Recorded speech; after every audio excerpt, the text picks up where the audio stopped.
Las proteínas son macromoléculas formadas por carbono, oxígeno, nitrógeno e hidrógeno, y en menor cantidad contienen fósforo, azufre y entre otros elementos como magnesio, cobre y hierro. Las proteínas son cadenas de aminoácidos que se encuentran unidas por medio de enlaces peptídicos entre los grupos carboxilo y grupo amino. Las proteínas tienen 4 niveles de estructuras, las cuales son primaria, secundaria, terciaria y cuaternaria. En la estructura primaria está constituida por la secuencia de aminoácidos de la cadena polipeptídica. En la estructura secundaria es el plegamiento que forma la cadena polipeptídica debido a la formación entre puentes de hidrógeno entre los átomos que forman un enlace peptídico. En la estructura terciaria, en esta ocurre cuando existen atracciones entre láminas B y hélices. Esta estructura es específica para cada proteína.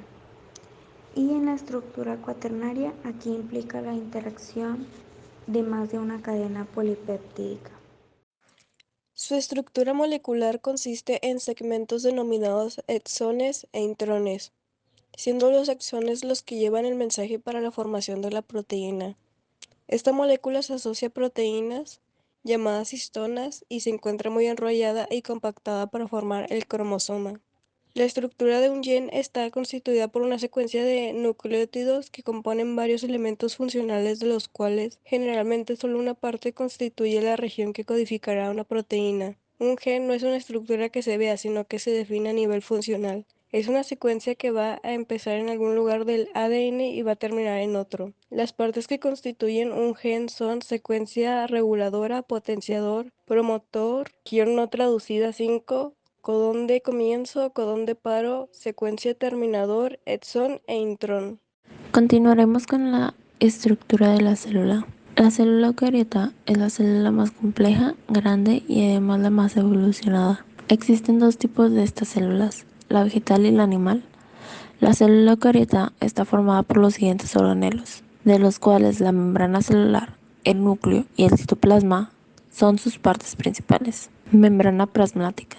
Es una bicapa lipídica que recubre la célula para darle protección. Además de esto, su función es darle estructura a la célula, así como controlar el transporte de nutrientes dentro de la célula. Núcleo.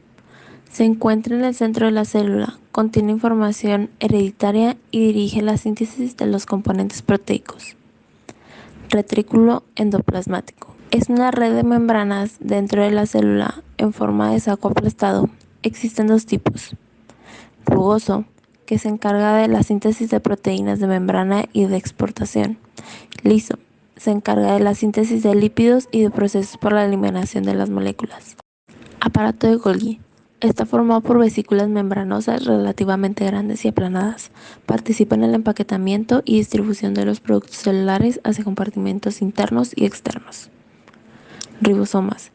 Son los centros celulares de traducción que hacen posible la expresión de genes. Los ribosomas ayudan a los aminoácidos se junten para formar proteínas. Mitocondrias. Orgánulo que posee doble membrana en el que tiene lugar el metabolismo aeróbico, impulsando la síntesis de ATP dependiente de oxígeno. Peroxisomas. Son pequeños componentes del interior de la célula. Los peroxisomas contienen sustancias químicas llamadas enzimas, como catalasas y peroxidas, que ayudan al cuerpo a descomponer los ácidos grasos. Lisosomas. Son orgánulos celulares unidos a la membrana que contienen enzimas digestivas. Son los encargados de reciclar restos celulares de desecho. Ahora hablaremos de la mitosis. La mitosis es un proceso de reproducción de la célula que consiste fundamentalmente en la división longitudinal de los cromosomas y en la división del núcleo y del citoplasma. Como resultado, se constituyen dos células hijas en el mismo número de cromosomas y la misma información genética que la célula madre. La mitosis se divide en 4 fases básicas: profase, metafase, anafase y telofase. La profase es aquella en donde se produce la condensación de todo el material genético, ADN, que normalmente existe en forma de cromatina condensada dentro de una estructura alterante ordenada llamada cromosoma. Los dos pares de centriolos migran hacia extremos opuestos de la célula. La membrana nuclear se disuelve al final de la profase y los cromosomas se anclan en los microtúbulos del hueso gracias al sintecoro que se encuentra en el centrómero. Hablaremos de la heredabilidad. Es la proporción de variación de un rasgo que podemos atribuir a la variación genotípica interindividual. Este es un estadístico que oscila entre el 1, que es el rasgo afectado solo por la genética, y el 0, el rasgo afectado solo por el ambiente, y se puede representar con diferentes fórmulas, dependiendo de si hablamos de heredabilidad en sentido amplio o estricto. La heredabilidad en sentido amplio es la parte de variación fenotípica de una población que depende del genotipo de cada individuo.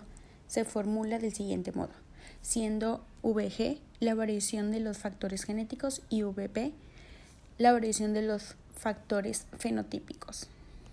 Y por otro lado tenemos la heredabilidad en sentido estricto. Es la parte de variación fenotípica de una población que depende de los factores genéticos aditivos y que no tiene en cuenta otros factores como las interacciones entre genes o las relaciones de dominancia y recesividad de los diferentes alelos. El valor de la variación de los factores genéticos aditivos es la parte de la variación genética de la población de los hijos que pueden heredar de los padres y depende de las frecuencias alélicas de la población. Aquí tenemos la fórmula que, como podemos ver, a diferencia de la otra, tiene una H minúscula y utiliza VA, siendo la variación de los factores genéticos aditivos. La estructura. La molécula de ADN está constituida por una doble cadena donde cada una de sus hebras está formada por uniones covalentes sucesivas entre un azúcar y una molécula de fosfato. Cada azúcar de las dos cadenas está unido a una base nitrogenada, ya sea adenina, guanina, citosina y timina. Estas bases tienen distintas posibilidades de unión entre ellas a través de los puentes de hidrógeno.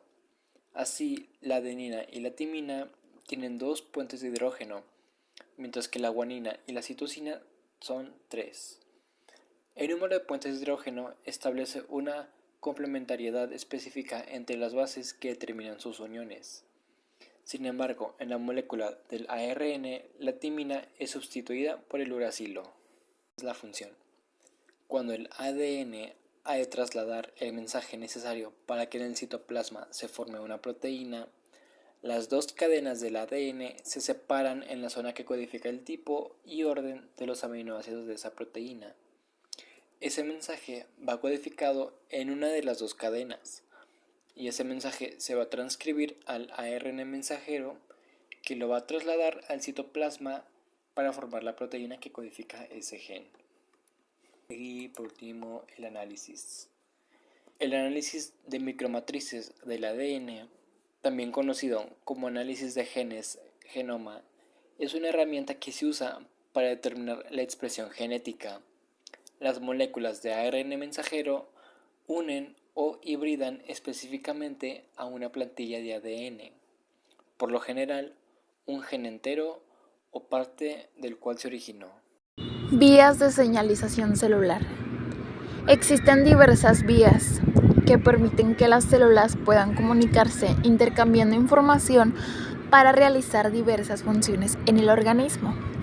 Algunas de las principales vías de señalización intracelular se llevan a cabo dentro de las células y son reguladas por proteínas como quinasas, fosfatas y proteínas G.